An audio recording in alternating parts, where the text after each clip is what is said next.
I'm such an idiot. Do you know why? I just talked about 10 minutes about this chapter 1. Now, I just finished reading it, and I didn't have it on record, so now it's going. But that's okay.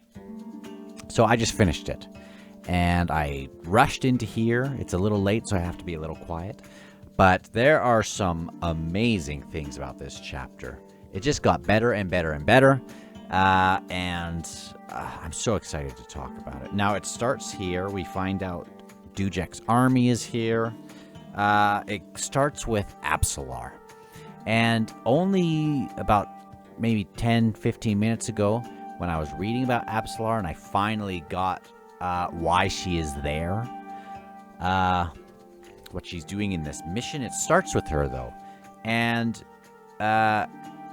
she obviously is away from Crocus right now, and she sometimes, she feels terrible about that because it's just so interesting. Absalar is more interesting after having this first chapter. Obviously, she's super cool assassin, but I guess I didn't consider all the very cool things that could come up with this girl. I mean, her skill set was awesome. Crocus saw her skill set, and I guess I kind of saw her a little bit through Crocus's eyes in some way, where she's just super cool. I mean, obviously, he likes her more than that, but has these kind of joined memories with Cotillion, and I didn't really give full credit or full consideration on that. How she would be able to maybe, obviously, she has some of the memories of Cotillion, and that will help shape kind of maybe some of her own personality and her own choices, but she can also walk down some of those roads that haven't been obscured be. But she could walk down some of those roads and make some of her own decisions about things that happened, or it's just going to be interesting to see perhaps some of the paths that Cotillion has been on through her memories. Anyway, and also, so interesting, she runs into these two girls. I think they're two girls. They keep calling themselves mistress. Or one of them is maybe a mister, the other one is the mistress. I don't know. But they have this thing where it's like an important thing that they keep kind of bringing up. And they're a little bit bickery. At first, we think they're Tistandi. I will talk about them more because there's just so much where they were chained, or not chained, but they were kind of hovering around these bodies. And they want to kind of accompany her. They escaped Hood somehow. They escaped those grasping hands of Hood. Now, see, I haven't even gone to the first pages. I'm sure I'm not going to go through every scene. But let me just... These girls, or maybe guy and girl, who we find out that they just want to be close to people, but we find out that they used to have a throne.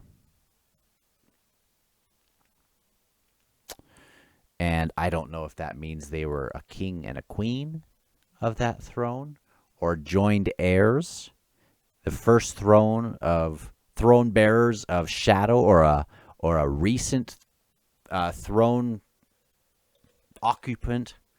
Because remember, we found out that there have been many, or several. It's probably the exact same thing. So they used to occupy some kind of throne. Could it be the Tlanai Mass throne? Could it be some kind of Tistandi? Curled, whatever the dark one is? But it sounds like they're not that. I bet they once inhabited Shadow. And then when they got killed or whatever, they or whatever, I don't understand, but they're like locked here or something. And they must have, I don't know. It's just interesting to consider them and who they are. And I wonder.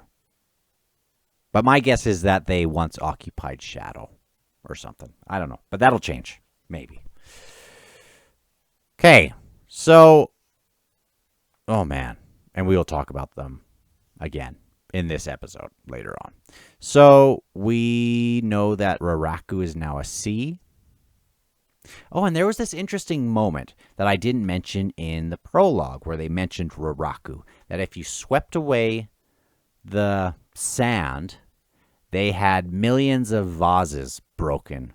And it's almost like people would walk across it. It would be this path of blood. Almost like a pilgrimage.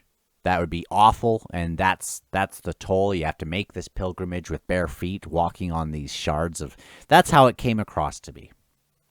And whenever I hear blood, obviously, I think of Krull.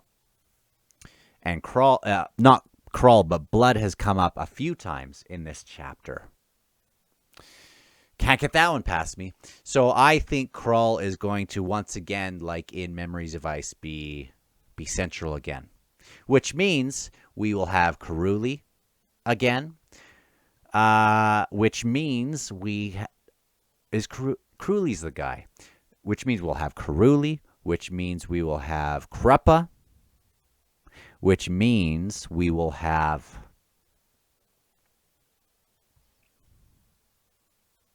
Did they travel by that weird caravan? They were in a caravan, but they weren't like the Mage Guild. But they were in a caravan. So maybe they will be doing some more caravanning. Anyway, I think Krull is going to be a big part of this because blood has been around a few times.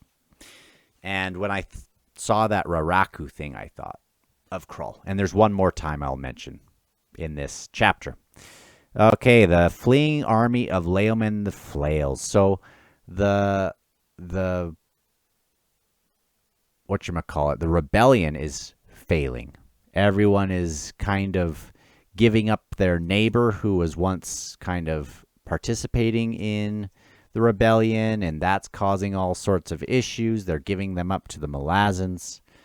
And the Malazans are led by Tavor, are slowly on the trail of Leoman. So that part's not done. In fact, it might just be getting started. Because what's-his-face, Leoman's buddy, Leoman is this pure follower of Dryjna. So remember that. That would, in a lot of cases, like Gruntle and things, they are not pure followers, but they are chosen nonetheless. In this case, maybe he will actually be the one who is the one, the apocalypse. I think mentioned that the apocalypse is either a time or like, dang it, I can't remember. Maybe we'll get to that. But maybe it's just getting started. And the Korab or whoever kind of makes that claim a little bit. So and Leoman is furious. Now, I like Leoman. And I like Tavor. So what the heck? Is he going to get all of this rebellion started again? And is it going to be worse than ever? Or even more potent than ever? Because it kind of got crushed like a wet grape, right? The first time under Shike. Maybe he's the true one, and they have to go get this book, because I don't think they have it. He mentions it's just so disappointing. The people of Seven Cities so quickly relinquish the freedom won at the cost of so many lives. Indeed, a bitter truth. A most sordid comment on human nature. How many tens of thousands of people had died for what? So just when it's becoming a setback, instead of rebuilding and using that as a launching pad, or still being a part of the cause, they just kind of set back. which has him upset. So that's going to be coming back in some way. They won't just die here because he's this cold iron guy. He's super capable. We trust the cold iron people. We trust Tavor and we trust Leoman. To not trust them in the sense that we like them or everything they do, but we trust them as competent, just as Cotillion is that way, just as Karsa is that way. Is Haboric cold iron? I don't think he was one of them. Or actually, maybe he was. I'd have to go back. Okay, we keep going to the next scene, and it has this witch, this Samar Dev. We find out later that she's a witch. So Karsa meets her.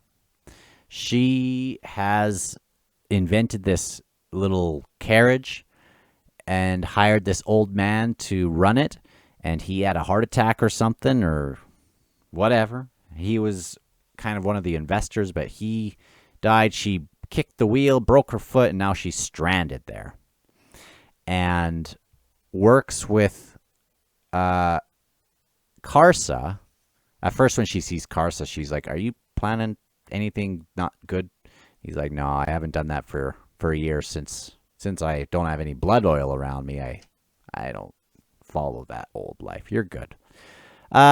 So they're going to make this little bargain, and I wonder if she really was.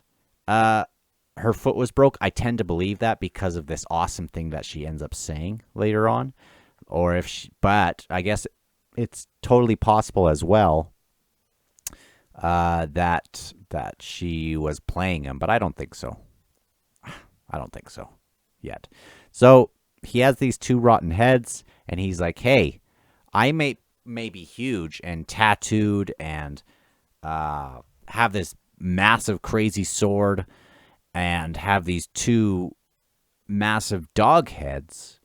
But if you can get me into this place unnoticed, then we'll, I'll have something for you." And yeah, and that part is just great. Okay, so get back to Absalar, and we'll just zip through some of this because we've already done it. She has this really soft moment. And I am glad that we get Absalar without the kind of energy of Crocus. I still like Crocus as a character, but Crocus just sort of sucks up the scene a little bit by just how kind of a juvenile sort of energy he is, that it's hard to really see other people when he's in the scene. Not that he's my favorite, but it's just when we have him gone, this first thing that we get with Absalar is just great because he's not in the scene. Perhaps. But I think I saw some of this before. Anyway, she has this self-doubt in her. Oh, and I was just mentioning this before. It might have been in the time when I was already talking about this chapter when the camera wasn't on. But I love that Absalar finds out from these two that she is named after... Well, she actually knew that before, right? She was named after this mistress of thieves or whatever her name is. I'll get to it. But... so she kind of has... And she's kind of like this cotillion sort of assassin-y lady or something. I don't know, but named after her and has all these skills from cotillion and all these memories and stuff, but yet she is not that. These two, what are the names? Curdle and... can't remember the other name. These two, though, they... when she says her name is Absalar, they're like, "Oh, that's impossible." But they seem to have known her at some point, the Absalar, which also kind of lets you figure that these people are super OG.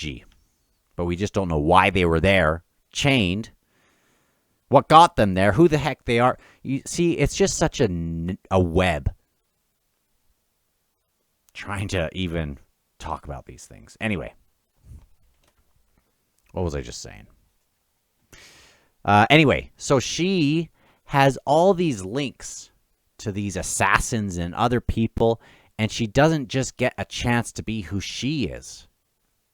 In her first book, her name was Sorry. And I sometimes go back and it was like, why was her name Sorry? It's so interesting. But she has never really had her own kind of identity, in a way. It was taken from her really early on. But I mean, even this Absalar is... I love that Stephen Erikson kind of leans into that when later on they're having this deal to stay there, and then one of them says, okay, Absalar, who isn't Absalar. So it's just another kind of very interesting way to kind of tell us who Absalar sort of really is, her actual character and her nature and things. And it was hard to get that with Crocus around. That's what I'm trying to say. Anyway, so she is on this task from Cotillion. She is going into this place, and again, there's eyes tracking her. I think she comes out, she's sitting there, and then someone comes up and says, hey, these two Grawl want you to dance for them. She's like, no, they don't. No, the other woman said, they do. They'll even pay you. They'll even pay. You walk like a dancer. And as soon as she said that, I thought, well, she is a dancer. She's one of these shadow dancers. Don't want to upset them. Precisely, which is why I won't dance for them. And then down a bit, I am a shadow dancer, which, of course, in this world means you're like a super assassin. Tell them that, Pardu. And then anyway, that dance is forbidden here. Okay, so she gets followed out by these two Pardu women. And then she ducks into a narrow alley, and then she's just hidden in the shadow, watching, which I love that part. I loved that as an element to how they would enter into the whirlwind. It was like you had to be obscured in shadow somehow. Just so cool. Forgot how cool this series is, even though I've been reading it this whole time. Okay, so she spoke true, one hissed. I thought this was interesting. She walks the shadows. We must inform our new master, the other said. Having just read this, the end of this chapter, now this might be clicking. Because we find out at the end of the chapter that these are followers of, let's see, let me just jump to the end.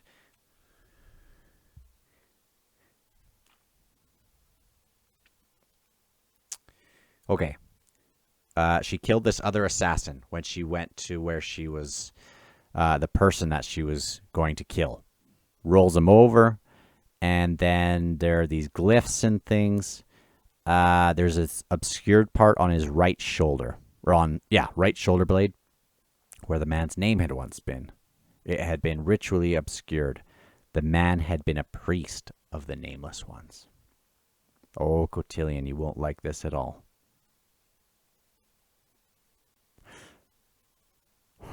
Man. Nameless One assassins. Assassin priests. So that is cool. So these two people who are following, maybe potentially these assassin types of the Nameless Ones. I don't know. But it seems like that. Okay, we must inform our new master. So she was standing outside there, wondering who the master might be. She will follow that trail on another night, and I cannot wait. She finds the two shackled people speaking in Andi. that spoke to her and Andy, and then she thought, well, I guess they're Tistandi, but we find out that they are not.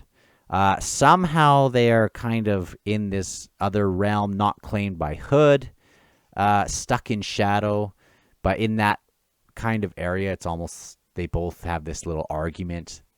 The three of them have this argument, like, who's the ghost here? Okay. So, there's mention of them wanting to enter Shadowkeep. They have been taunted by Cotillion or Kellanved at times.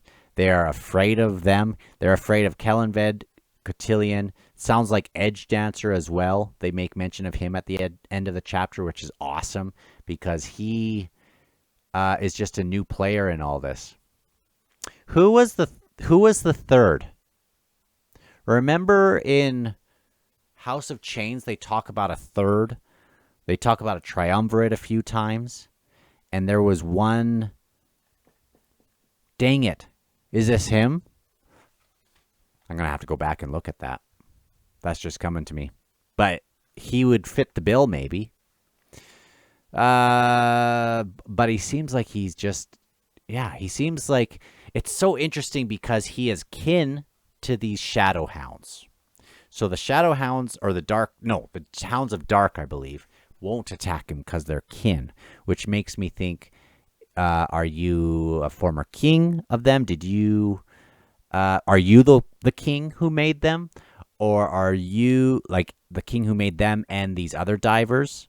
Or are you a divers or something, right? I don't know. Okay. Lots to figure out. So they are scared of them. I'm not sure exactly why, to be honest. I don't know why they are imprisoned. I guess that would be why. Maybe that they were part of imprisoning them there or something. But all of these things in this other area, in the Shadow Realm, seem to be imprisoned. Okay. Who imprisoned you? 'Twas a demon lord with 7 heads. Then they argue which. Okay, hold on. Your name, Curdle, because I do not last long. It's kind of funny, I guess. Okay. I hate the bickering with these two. Okay, so we'll guard your torn up body for eternity. That's kind of a part of the exchange they're doing. Unless it's, or at least someone comes along.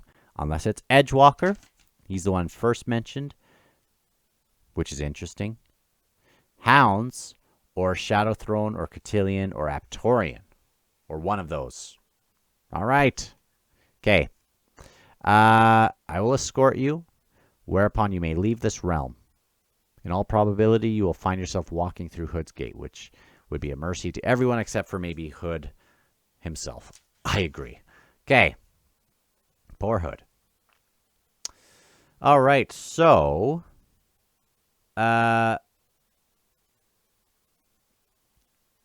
everyone's kind of in this resistance. Their hearts are failing. I mean, not their physical hearts, but their hearts are failing. They're feeling like they've lost so much, and it was a lost cause. A lot of them are feeling that way. Korab, Leoman says, walk with me. What do my soldiers want of me? Am I to lead us to an impossible victory? You are destined to carry the book, Korab said. And the goddess is dead, says Leoman. Dryjna is more than that goddess, Commander. The apocalyptic is as much a time as it is anything else. Which is so interesting. Which it could be perhaps re-sparked if you had this book. Or even maybe if you didn't have the book. Who knows? Seems like it was, yeah, maybe not. Maybe if you even don't. But it sounds like if you have the book, maybe you could re-spark it. You do manage to surprise me still, Korab. Okay. We are the apocalypse. This last army of the rebellion. And that's when I thought, okay, maybe this is not over. They are talking, and Korab is like getting high on a frog. Calls Leoman of the feathers, which it used to be flails, but now he calls them Leoman of the feathers. And then up earlier, he mentions feathers everywhere, which I don't think there's birds around, other than there were those dead birds in the prologue. But he is talking feathers, and I don't see where the feathers are, unless this is just a part of his hallucination with the frog. Holy smokes, that's even, not as powerful as Henbara, but that's getting he's getting where he's wanting to go, I guess. Okay. You can't come in here in those. I laughed out loud. Because they're trying to get into that city discreetly. And I laughed out loud when it just fails right away. Karsa has these heads with him, and he's huge, and how is that going to happen? And he finds the person rude, just picks the guy up and chucks him into the cart. Second guy goes to run off and get some help. The alarm of the city, like everyone comes out, all the citizens are like, what the heck just came in here? And it's just the funniest thing, that it just so did not work at all.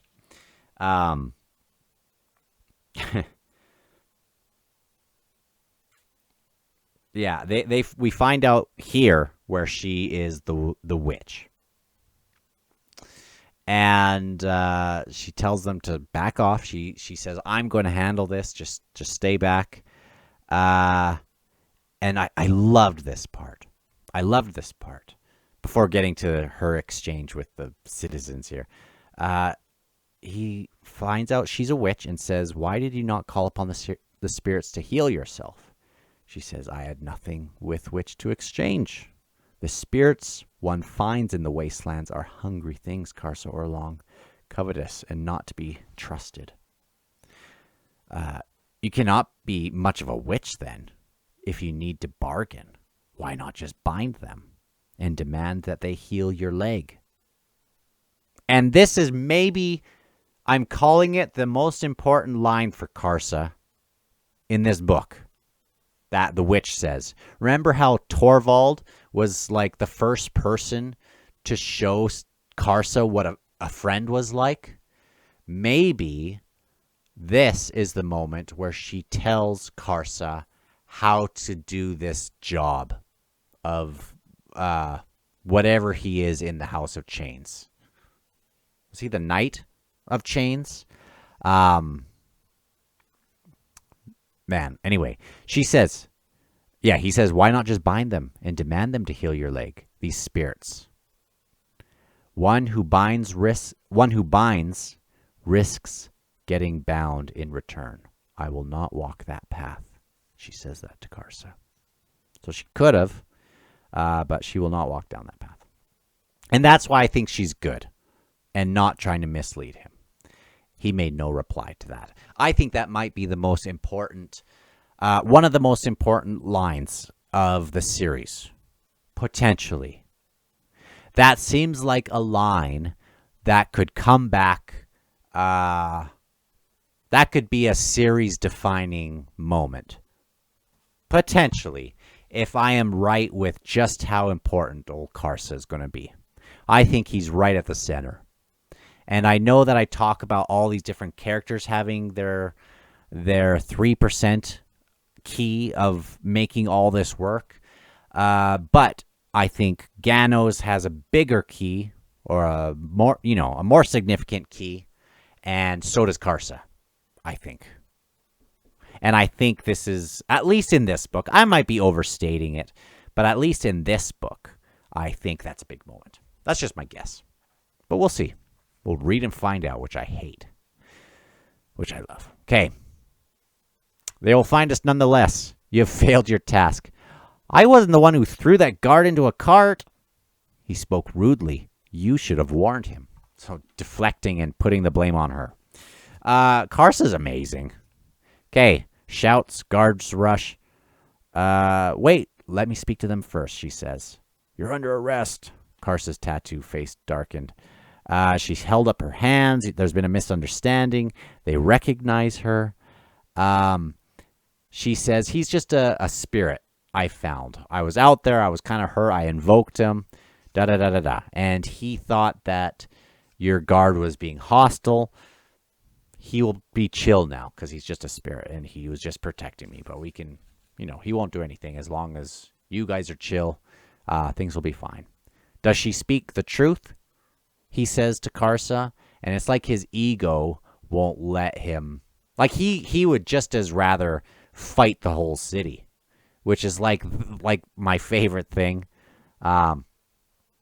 Also, Roulette has a bigger key somewhere. And Troll. But maybe not Troll. But maybe Troll. Anyway.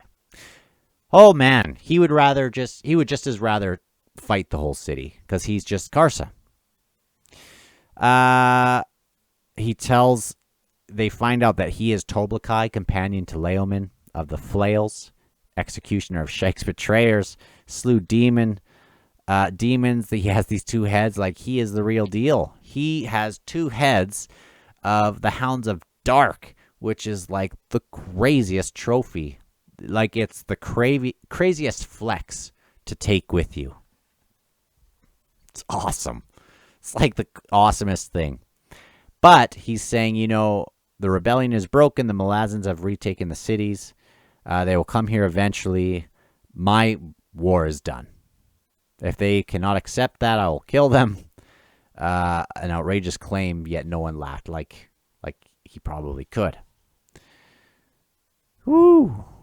And he finds out here that Leoman still lives, but he rides his own path. So I wonder if that means he will kind of catch up with him again.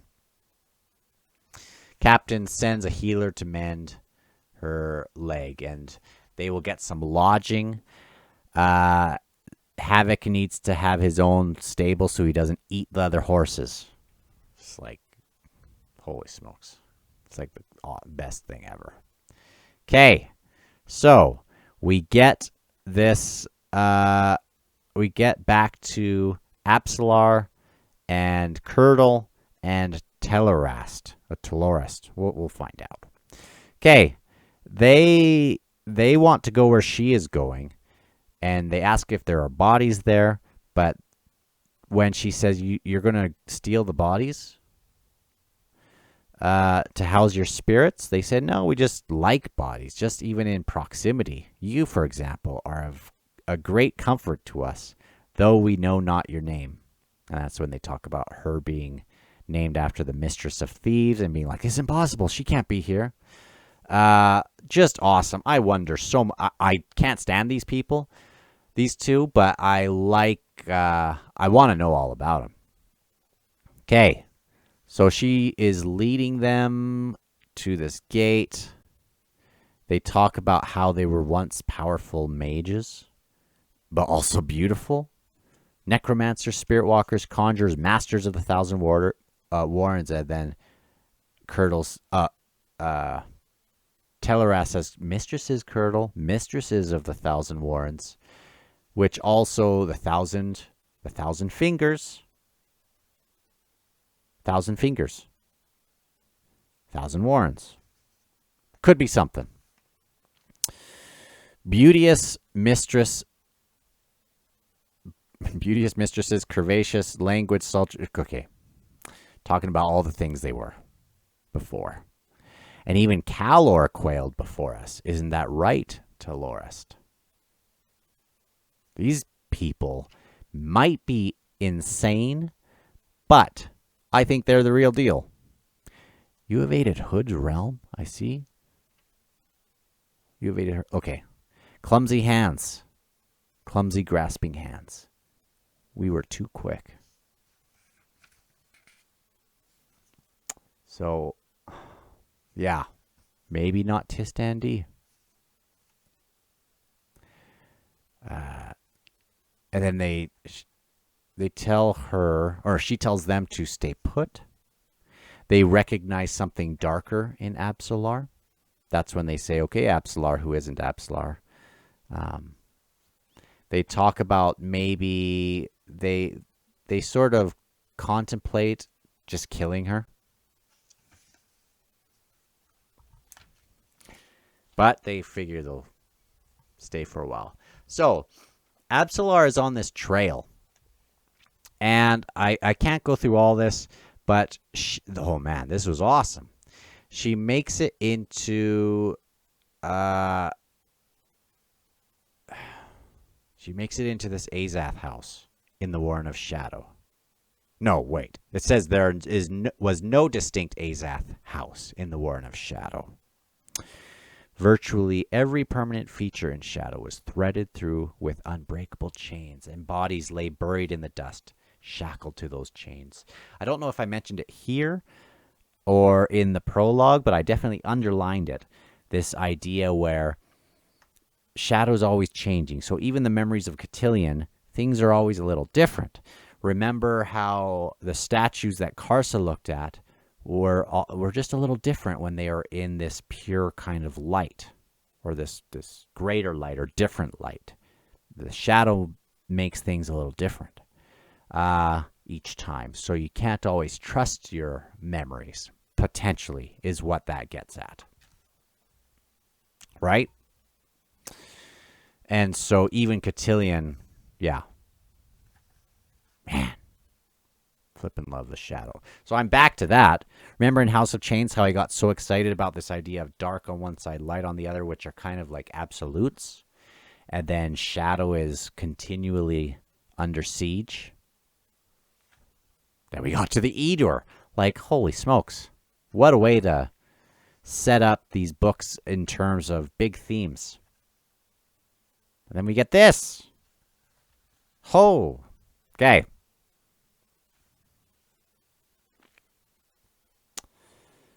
She wondered who had been responsible for all those chainings. What unknown entity possessed such power to overwhelm 3 dragons and all these others in here? It's just crazy. So much of the Shadow Realm defied her understanding. Then we have this awesome paragraph. Curdle and Tellerest. And I wrote, who were they really? Spoke the language of the Tistandi, yet betrayed intimate knowledge of the draconian realm of Starvald Demelaine. They met the mistress of thieves, who had vanished from the pantheon long ago. If the legends of Jerujistan held any truth, she had reappeared briefly less than a century past. And she sought to steal the moon. How do people speed read this book or this series when there's just so much to stop and consider? One of the first stories that Crocus had told her. And holy smokes, is she an IMAS? There's no iconic representations of the mistress, which is odd enough. Possibly a prohibition enforced by the temples. What are her symbols? Footprints and a veil. Do you know how cool that is? Let's consider both of those. Let's consider the veil. Now, I could also be overthinking this, but that person who came to Hellion, Sergeant Hellion, which I can't remember his name now, but the Drek guy, they couldn't remember his face. I know that's sorcery, but that would kind of be like a type of veil, an obscurant, if that's a word. It would clearly be connected in some way with shadow, because everything is veiled. So that is awesome. Yeah. And then footprints. We've had lots of times where footprints have been kind of brought up. And I'm just saying this because obviously some of this would be red herrings and overthinking things.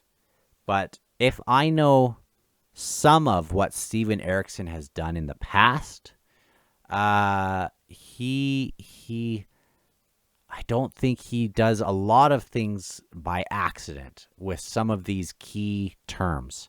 Like we've seen spiders a couple times. Now in this one, we had vipers a couple times in the last one, and they would kind of cue us off. We have chains. We have blood. We have now footprints is going to be a new one. And veils, as it's, in my opinion, connected with shadow. But footprints, think of the people walking across Raraku in the pots. Footprints of blood could be something. Silver Fox walking away from, when she, no, not Silver, yeah.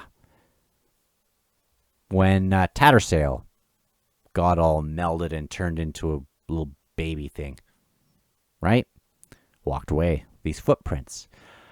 So if the pots, let's get all the symbolic elements.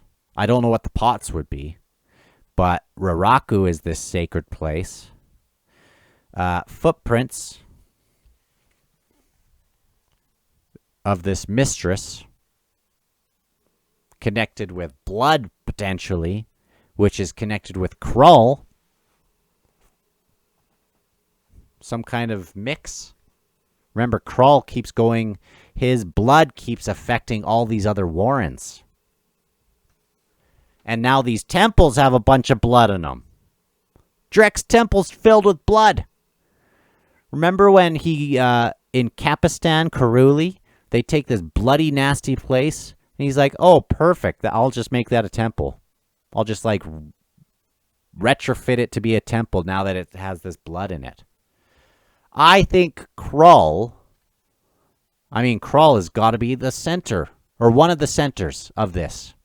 If blood is in the temple, blood is here, blood is in the very next page with the spiders. Let's see. As she watched, she caught movement, so she's in this place. And there's there's spiders in here where she's in this sunken temple. Spiders are there. And I don't know what the spiders are, really. There's got to be a goddess of spiders. Ideal with luck, the hidden sentinels would assume she was one of those agents. So she's like, I know you're there.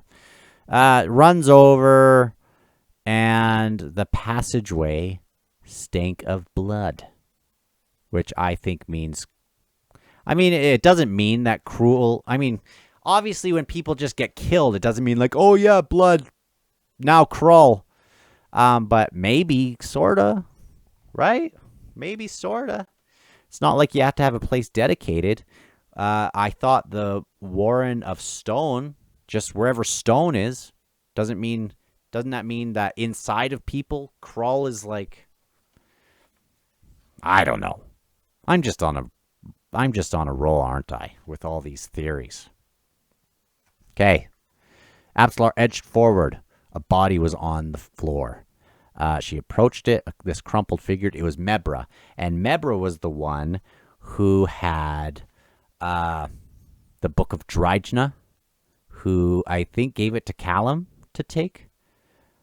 But also, he was the one who I mentioned in House of Chains, who helped Karsa and Leoman out of that jam to get away from the Malazans, but actually, not really.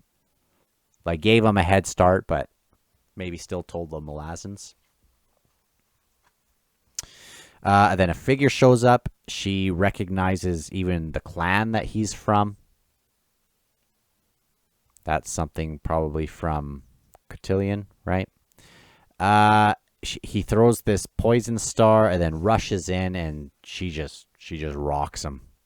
That's when she turns the thing over, the guy over, and she thought he was maybe Semk. That's a hard name to say. But she finds the language of the First Empire. Holy smokes. This book is so cool. This is like the coolest first chapter. Even though I loved the first chapter of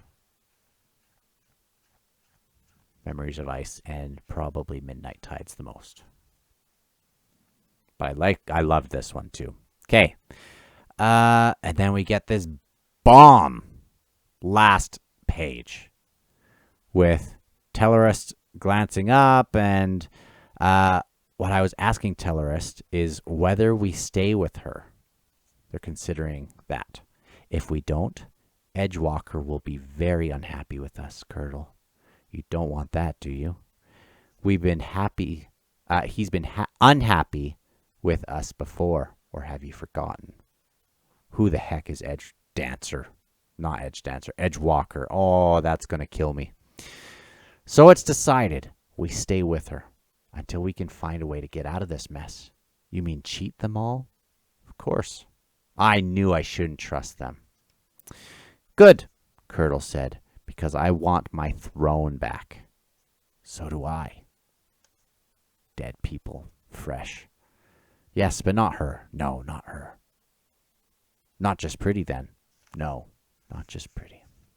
Okay, and that's the end of the chapter. Holy smokes. I can't wait to see who we get in chapter 2. I would be fine if we just follow these along, because that's already a lot of things.